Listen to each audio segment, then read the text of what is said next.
Shri P R Sivasankar. ന്യൂനപക്ഷ സംഘടനകൾക്ക്, വിശേഷിച്ച് ക്രിസ്ത്യൻ ന്യൂനപക്ഷ സംഘടനകൾക്ക് വലിയ ആശങ്കയുണ്ട്. CBCI തന്നെ ഇന്നലെ ആ ആശങ്ക ഗവൺമെന്റിനെ അറിയിച്ചിട്ടുണ്ട്. അമിത്ഷായോട് സംസാരിക്കാൻ ആഗ്രഹിക്കുന്നുണ്ടെങ്കിലും അദ്ദേഹം സമയം കൊടുത്തിട്ടില്ലെന്നാണ് ഞാൻ മനസ്സിലാക്കുന്നത്.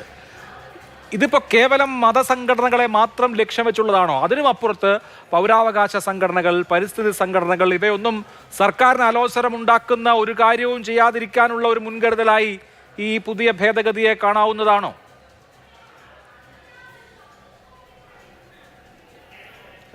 അത് ഓരോരുത്തർ എങ്ങനെയാണ് ആ വിഷയത്തെ കൈകാര്യം ചെയ്യുന്നത്, അല്ലെങ്കിൽ ഓരോ വ്യക്തികളുടെ താല്പര്യം പോലെ ഇരിക്കും. ഏതായാലും എനിക്കൊരു കാര്യം പറയാനുള്ളത്, ഈ FCRA സംഘടനകൾ, FCRA പണം സ്വീകരിക്കുന്ന, ഫോറിൻ ഫണ്ട് സ്വീകരിക്കുന്ന സംഘടനകൾ, NGOകൾ, അത് ഈ കാലഘട്ടത്തിൽ മാത്രമല്ല, താങ്കൾ നേരത്തെ സൂചിപ്പിച്ച പോലെ പല കാലഘട്ടങ്ങളിലും ഇത്തരം യൂണിയൻ ഗവൺമെൻറ്, അതേപോലെ മിനിസ്ട്രി ഓഫ് ഹോം അഫയേഴ്സ് പല കാലഘട്ടത്തിലും ഇത്തരത്തിലുള്ള നടപടികൾ എടുത്തിട്ടുണ്ട്. ഇത്തരം നടപടികളെടുത്ത സംഘടനകളിൽ വളരെ ചെറിയ ഭാഗം മാത്രമേ മതസംഘടനകളുള്ളൂ, അല്ലെങ്കിൽ പ്രത്യേകിച്ച് ക്രിസ്ത്യൻ സംഘടനകളുള്ളൂ.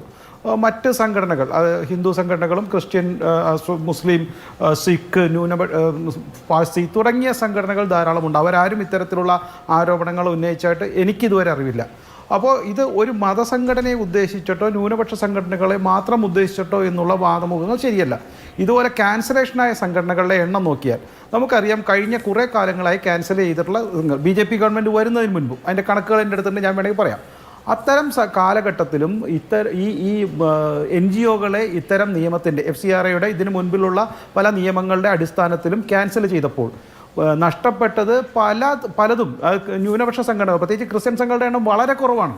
അത് 2012 അതുപോലെ തന്നെ മറ്റു കാലഘട്ടത്തിലായാലും 2012 എനിക്ക് തോന്നുന്നു 3924 സംഘടനകളെ NGO licence, FCRA licence cancel ആയിട്ടുണ്ട്. അതിൽ വളരെ മൈനോറിറ്റിയാണ് ക്രിസ്ത്യൻ സംഘടനകൾ. അതിലാരും ഒരു കംപ്ലൈൻറ്റും പറഞ്ഞിട്ടില്ല. അപ്പോൾ ഈ കാലഘട്ടത്തിലെല്ലാം BJP സർക്കാർ വരുന്നതിന് മുൻപും ഇത്തരത്തിലുള്ള നടപടികൾ എടുത്തിട്ടുണ്ട്.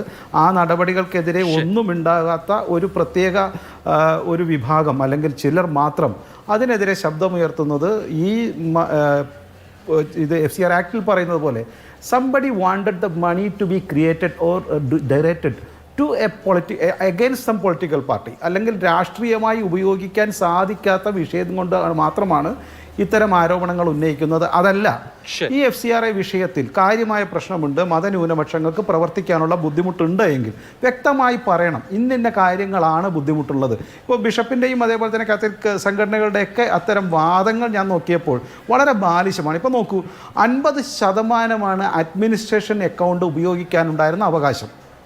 ഒരു സംഘടനയ്ക്ക് 100 രൂപ വിദേശത്തുനിന്ന് കിട്ടിയാൽ 50% അഡ്മിനിസ്ട്രേഷൻ തുകയായി ചെലവാക്കാം എന്നുള്ളത് ഏത് ന്യായീകരണത്തിൻ്റെ ഭാഗത്താണ് നിൽക്കുന്നത്?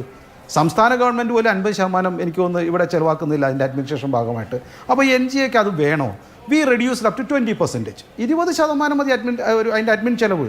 ബാക്കിയുള്ള തുക ഇവിടെ ആവശ്യപ്പെടുന്നത്, അല്ലെങ്കിൽ അവർ പറയുന്നത് പോലെ തന്നെ സാമൂഹ്യക്ഷേമ പ്രവർത്തനങ്ങൾക്ക്, മറ്റു രീതിയിലുള്ള പ്രവർത്തനങ്ങൾക്ക്, ഈവൻ ദ റിലീജിയസ് ആക്ടിവിറ്റീസ് ആവും, അതുവരെ ചെയ്യുവാനുള്ള അവകാശമുണ്ട്. അതുവരെ 50% ആക്കണമെന്ന് പറയുമ്പോൾ പല NGOകളും, പ്രത്യേകിച്ച് ഈ പറയുന്ന മതേതരമായ സംഘടനകൾ, മതപരമല്ലാത്ത സംഘടനകൾ, അവർ ഉപയോഗിക്കുന്നത് മറ്റു പല കാര്യത്തിനായിരിക്കും എന്നുള്ളത് ഉറപ്പല്ലേ?